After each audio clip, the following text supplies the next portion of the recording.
masked gunman holding a 60-year-old woman hostage while ransacking a multi-million-dollar home in Florida. Security footage capturing every terrifying moment.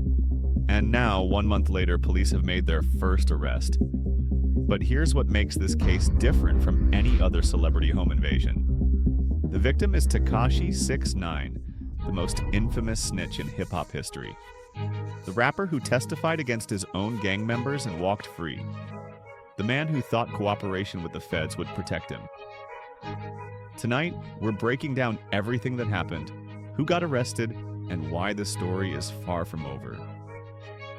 Yesterday morning, the Palm Beach County Sheriff's Office announced they've arrested 19-year-old Pedro Rodriguez in connection with the home invasion at Tekashi 6ix9ine's Florida residence.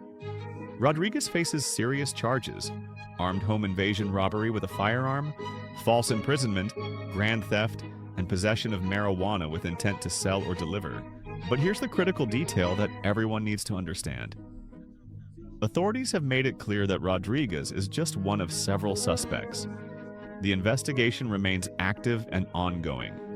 When you watch the security footage from that night, you see 4 masked gunmen entering through the garage. 4 separate individuals. So far, they've arrested 1.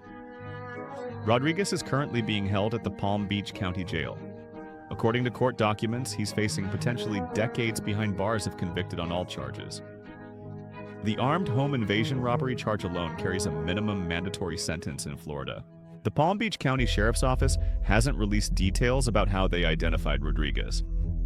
They haven't said whether he was one of the men seen directly in the footage or if he played a different role in the operation. What we do know is that detectives have been working this case for a full month, reviewing security footage, conducting interviews, and following leads. Law enforcement sources told TMZ that they're actively pursuing the other suspects. This wasn't a random burglary. This was a coordinated attack on the home of one of the most recognizable rappers in the world, a rapper with serious enemies. And that raises questions we'll get into later about whether this was purely about robbery or if there was something else motivating these attackers. Let's walk through exactly what happened on the night of November 17th, because the details matter here. It was Sunday evening around 10 p.m. at Tekashi's home on Duckweed Road in the Homeland Equestrian community near Lake Worth, Florida. Tekashi wasn't home. He was actually on a live stream with controversial YouTuber Jack Doherty at the time. Doherty had just gotten out of jail himself after being arrested for disrupting traffic in Miami Beach to film content for social media. They were live streaming together when Tekashi got the call, but Tekashi's 60-year-old mother was home, and security footage captured the moment 4 masked men entered through the garage. One of them immediately grabbed his mother. You can hear her on the video begging and pleading with the men. One suspect stood guard over her while the other 3 tore through the house. They were looking for cash and car keys.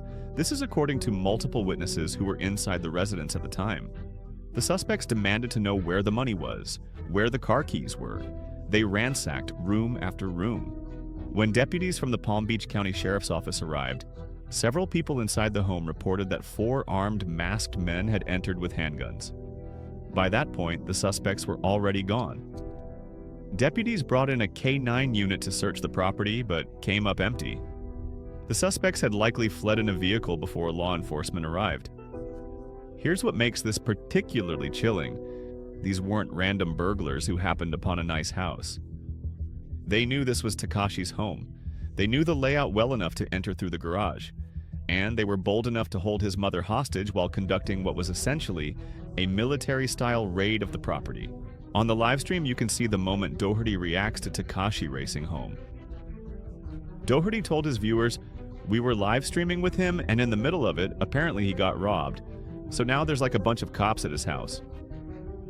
He suggested they might continue the collaboration the next day, not fully grasping the severity of what had just happened.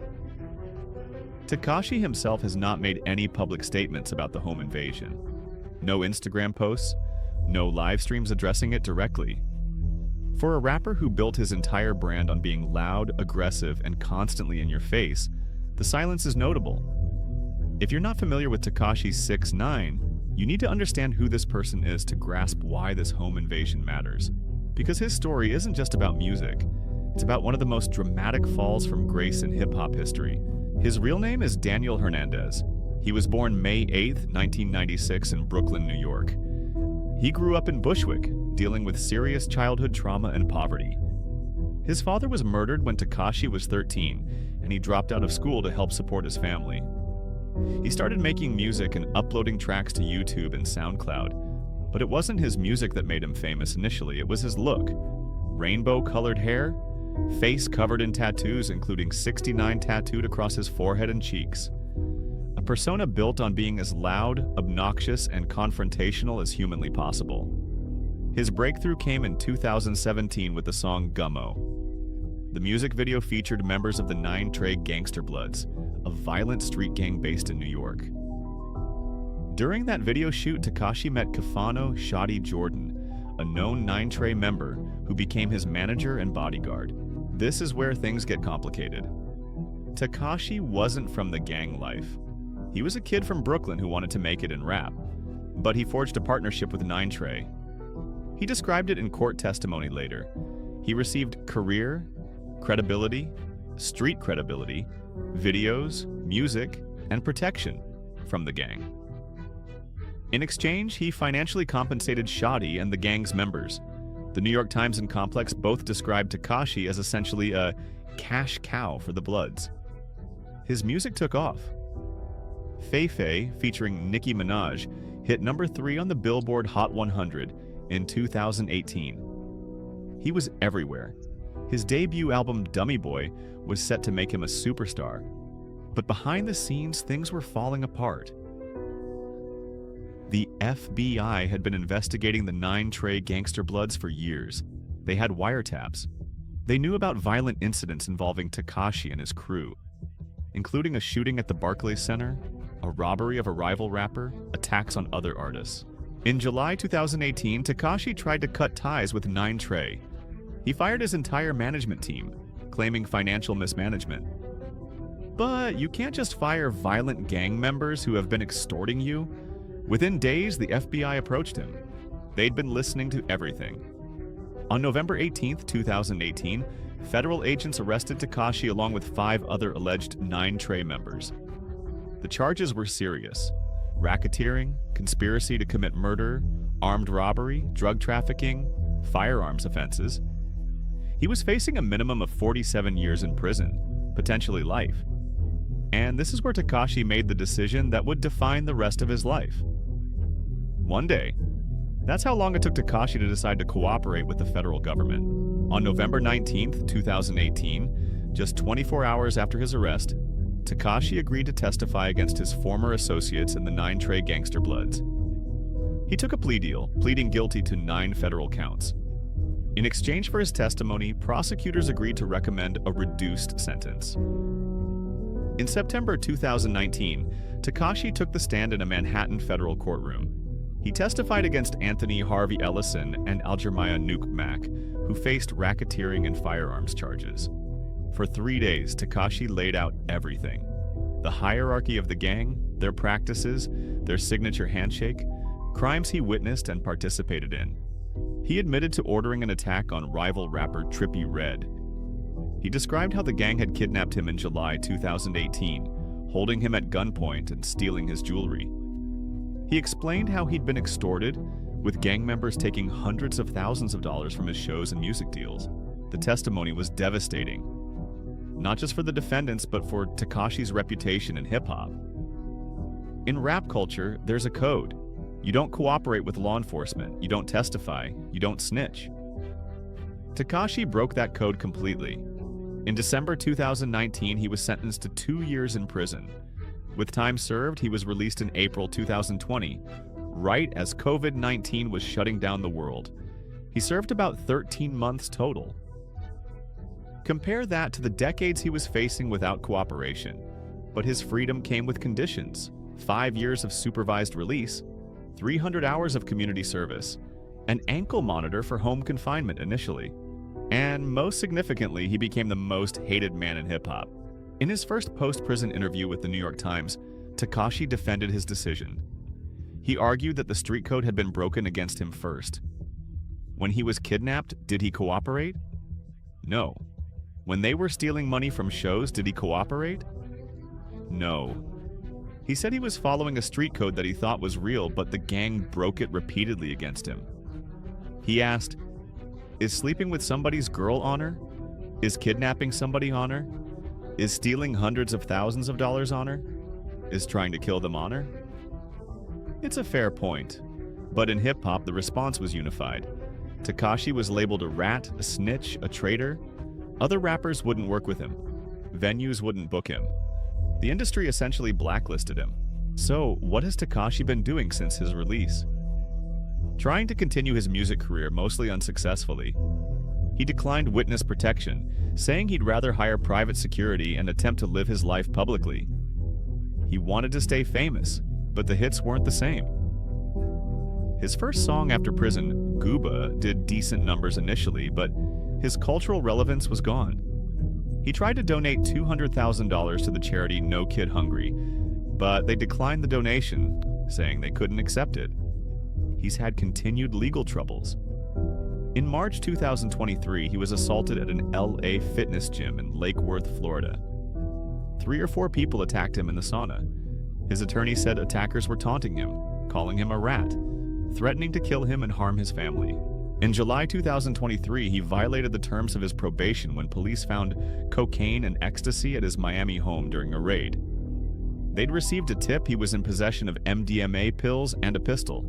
They found the drugs but no gun. In late 2024, he violated probation again by traveling to Las Vegas to perform without approval. Prosecutors also accused him of skipping drug tests and testing positive for methamphetamine. He was ordered back to home confinement with an electronic monitor. And then came the home invasion in November 2025. The very violence he thought he'd escaped by cooperating with the feds had followed him to his Florida home. Here's what we need to consider about this home invasion. Was this really about robbery, or was it about something else?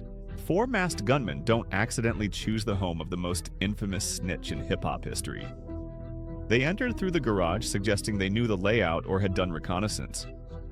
They specifically asked for cash and car keys, but they also held his mother hostage while ransacking the place. The timing matters too.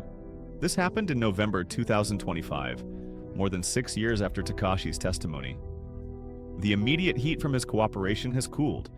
The 9 Trey members he testified against are in prison, but the reputation remains, and in gang culture, memory is long. Pedro Rodriguez, the 19-year-old who was arrested, would have been about 13 years old when Tekashi took the stand in 2019. This isn't someone from the original 9 Trey crew that Tekashi knew. This is potentially a younger generation, either hired for the job or motivated by the reputation and street cred that would come from hitting Tekashi's house. Law enforcement hasn't said whether they believe this was purely robbery or if there was a message being sent. But you have to consider both possibilities. Maybe it was opportunistic criminals who saw a rapper's home as an easy target.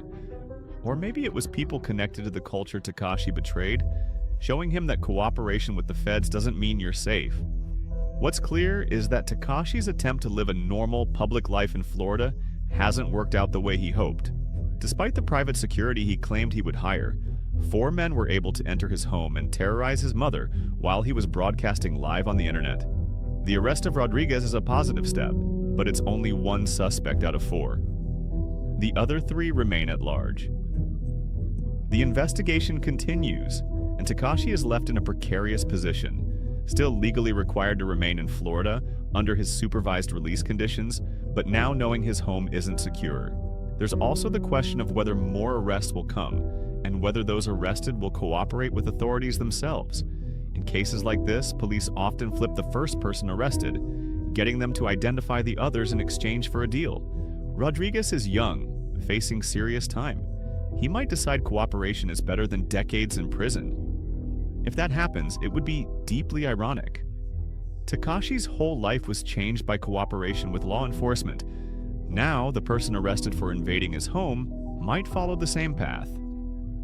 So, where does this case go from here? The Palm Beach County Sheriff's Office has made it clear they're actively pursuing the other 3 suspects. They have security footage showing all 4 individuals. They have Rodriguez in custody, who likely knows exactly who the other men are. Tekashi himself remains under supervised release for his federal case, which doesn't end until 2024. He's required to stay in South Florida, continue wearing his ankle monitor when ordered, and avoid any further violations.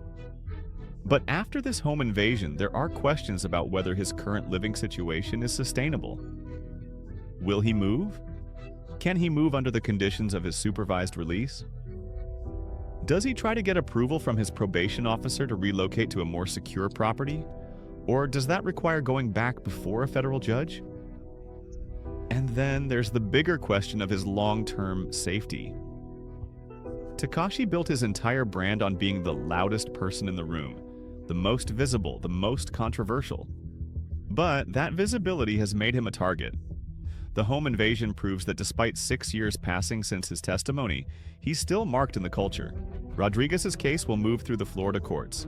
If convicted on all charges, he's looking at mandatory minimum sentences on the firearms charges alone. His attorney will likely push for a plea deal. Prosecutors will push for information on the other 3 suspects. The arrest of Pedro Rodriguez is a development in this story, but it's far from the conclusion. 3 suspects remain at large. Tekashi's security situation remains uncertain, and the broader questions about his decision to cooperate with the feds and try to continue living publicly continue to haunt him. This case highlights the long-term consequences of decisions made in moments of crisis. Tekashi chose cooperation over prison time back in 2019. He avoided decades behind bars, but the price he's paying is a life where his mother can be held at gunpoint in his own home while 4 masked men ransack the property looking for his money. What do you think? Was this purely about robbery, or was there a message being sent? Drop your thoughts in the comments below. And if you want to stay updated on this case as more arrests happen, make sure you're subscribed with the notifications on. We'll be covering every development as this story unfolds.